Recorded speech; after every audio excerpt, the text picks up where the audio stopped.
हमारे जो अध्यात्म मार्ग में है,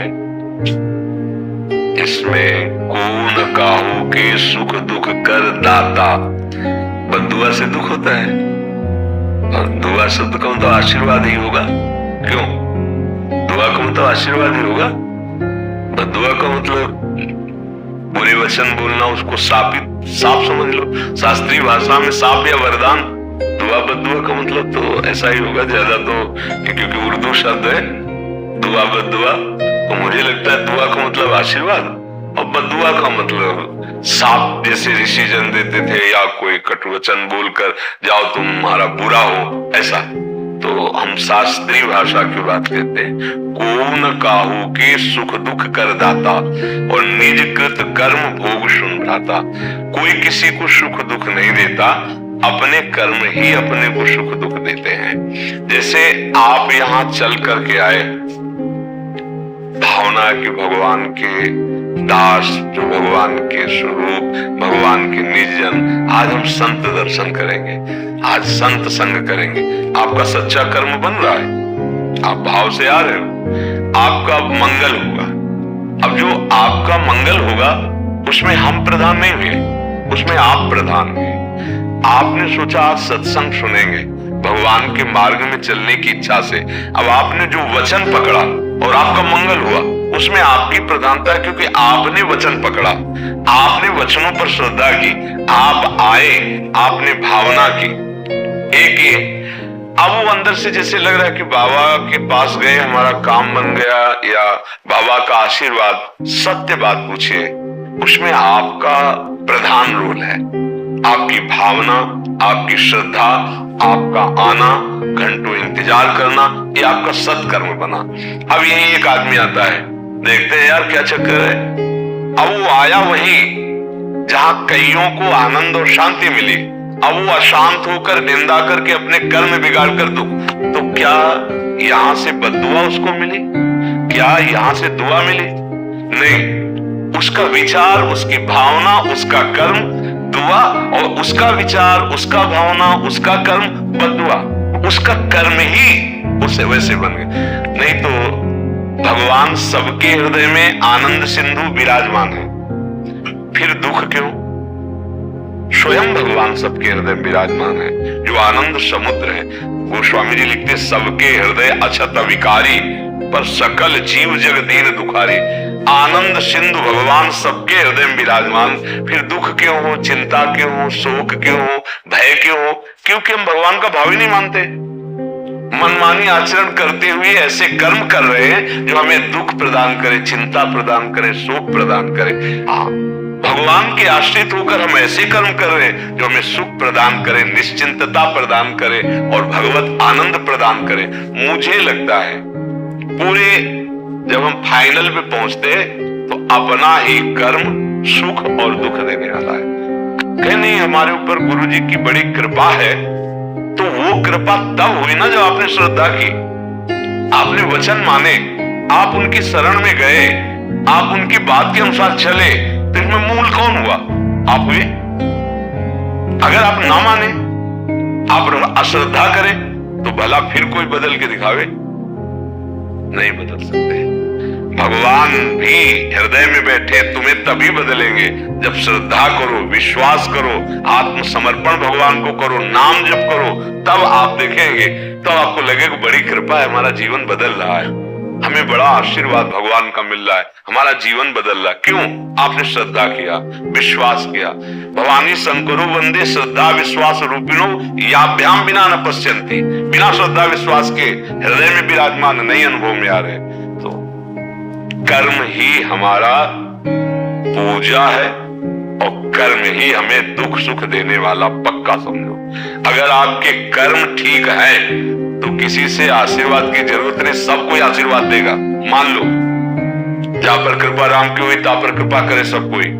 कृपा जब आप भगवान की आज्ञा के अनुसार अच्छे कर्म कर रहे हो, जैसे गीता जी में आदेश है संत जन जैसा करते, और बुरे कर्म तो अपने आप दुख मोल ले रहे हैं। आपको कोई बद्दुआ दे, हमें कोई बद्दुआ, जा मर जा, मर जाएंगे क्या? हमारे अगर कर्म सही है तो किसी भी ग्रह नक्षत्र किसी भी विनायक, किसी भी शक्ति की ताकत नहीं कि हमें गिरा सके। अगर हमारे कर्म बिगड़ गए तो कोई बना भी नहीं सकता, ये भी बात समझ लो। अब जैसे बोले हमने तो देवी की आराधना की, हमारा काम बन गया, आपका कर्म हुआ ना, आपने देवी की आराधना की, आप स्वीकार करते हैं ना, सही ढंग से हो गई, उसका फल मिला, आपको आनंद मिला, आपको लगा बड़ी कृपा हो गई। बात समझनी है, अपने सुख दुख का निर्माण हम स्वयं करते हैं। हाँ, कर्म बुरा किया, तुम्हें लगा कि वो अंतर ध्यान हो गया, कोई जाना नहीं, अब वो फल देने आएगा, तब तुम्हें लगेगा कि भगवान दुख दे रहे हैं। कर्म बहुत सुंदर आपका बना और जब सुख देने आया और आप किसी संत के पास गए, भगवत मंदिर, बोले उसी दिन से काम बनना शुरू हो गया, क्योंकि कर्म लागू हो गया शुभ। अब ये रहस्य ना जानने के कारण कोई निंदा करता है और कोई स्तुति करता है, लेकिन बात उसमें आप है मुख्य। आप ना चाहें तो आपको कोई उद्धार नहीं कर सकता, आप ना चाहें तो आपको कोई संसार से हटा नहीं सकता, आप लगे रहे। आपने चाह की, आप उधर चले, आपने प्रयास किया परमार्थ में, तो आप ऊंचाई पे चलने लगे। अब आप उसे कृपा समझो या कर्म समझो। अगर आप उन आज्ञा के अनुसार न चलो तो कृपा तो सबके ऊपर भगवान की है। कह रहे सब पर मोरी बराबर दाया, सब मम प्रिय सब मम उपजाए। मेरे बच्चे हो, मैं सब पर बराबर प्यार करता हूं, फिर दुख क्यों, एक सुखी है एक दुखी है। बोले कर्म अवश्य में भोक्तव्यम कृतम कर्म शुभाशुभम, शुभ अशुभ कर्म का हम अपने कर्मों का सुधार करने आए हैं। ऐसे हम भागवतिक कर्म करें, निष्काम कर्म करें, जिससे हमारे कर्म बंधन नष्ट हो जाए और हम परम सुख स्वरूप भगवान को प्राप्त हो। अगर हम कर्म सही नहीं करेंगे तो किसी का आशीर्वाद नहीं। जैसे एक प्रसंग आता है, दत्तात्रेय अवधूत भगवान के अवतार हैं दत्तात्रेय जी, और वो कार्तिवीर्य नाम का जो 1000 भुजा जिसको मिली थी, शास्त्राबाहु अर्जुन हयवंशी, उसने दत्तात्रेय जी की आराधना की, बहुत सी सिद्धियां प्राप्त की, बड़ा प्रभावशाली राजा हुआ, बड़ा बलशाली 1000 भुजाएं थी। उसी के जब आचरण बिगड़ गए, श्री जमदग्नि जी के आश्रम की गौपरण की रोका गया, अंततोगत्वा जमदग्नि जी का उसने वध कर दिया, तो पूरे उस वंश का भगवान परशुराम जी ने विनाश कर दिया। एक स्वरूप भगवान का अवतार दत्तात्रेय, उसको रिद्धियां सिद्धियां प्राप्त बहुत थी। वही भगवान का अवतार परशुराम जी, उन्होंने उसका विनाश कर। अब इसमें दुआ और बद्दुआ आप विचार करके देखो। उसके अच्छे कर्म, दत्तात्रेय जी की सेवा, आज्ञा का पालन, तो सिद्धियां और वैभव, बल, यश, कीर्ति। उसका बुरा कर्म, एक महात्मा के आश्रम में मनमानी, उद्दंडता और भारी अपराध जो नहीं करना चाहिए, वो बड़ा अपराध, उसके वंश का विनाश। अब किस किस में बद्दुआ कहोगे, किस किस में दुआ कहोगे कि दोनों भगवान हैं। दत्तात्रेय जी भी भगवान के अवतार, परशुराम जी भी भगवान के अवतार, तो समझ रहे हो ना। अगर इसमें फाइनल में आप विचार करके देखो तो उसके कर्म हुए ना, उसकी उन्नति का कारण उसका कर्म और उसकी अवनति का कारण उसका कर्म। तो मुझे तो यही लगता है भगवान आदेश करते हैं कर्मण्येवाधिकारस्ते मां फलेषु कदा, तुम अच्छे कर्म करो, फल की आशा न रखो, क्योंकि योगक्षेमं वहाम्यहम्, मैं स्वयं तुम्हें जो अप्राप्त है वो प्राप्त कराऊंगा, प्राप्ति की रक्षा करूंगा। कर्तव्य कर्म का पालन करो। तो हमें तो ऐसा अभी लगता है कि हमें कोई दुखी सुखी नहीं कर सकता, हमारे विचार, हमारे कर्म ही हमें दुखी सुखी करते। यदि हम भजन करें, अच्छे कर्म करें, भगवान का आश्रय ले लें, तो कोई हमें दुख प्रदान नहीं कर सकता। तभी तो जो भक्त जन है बड़ी बड़ी दुख परिस्थितियों में भी प्रसन्न मुद्रा में आनंदित देखे जाते हैं, क्योंकि वो इन कर्मों को भगवान को समर्पित करके भगवद आश्रित हो गए। तो कोई भी दुख उनको छू नहीं पाता। मन ही तो दुख सुख का भोगता है और मन भगवान चुरा लेते हैं। भगवान का एक नाम है मन चोर।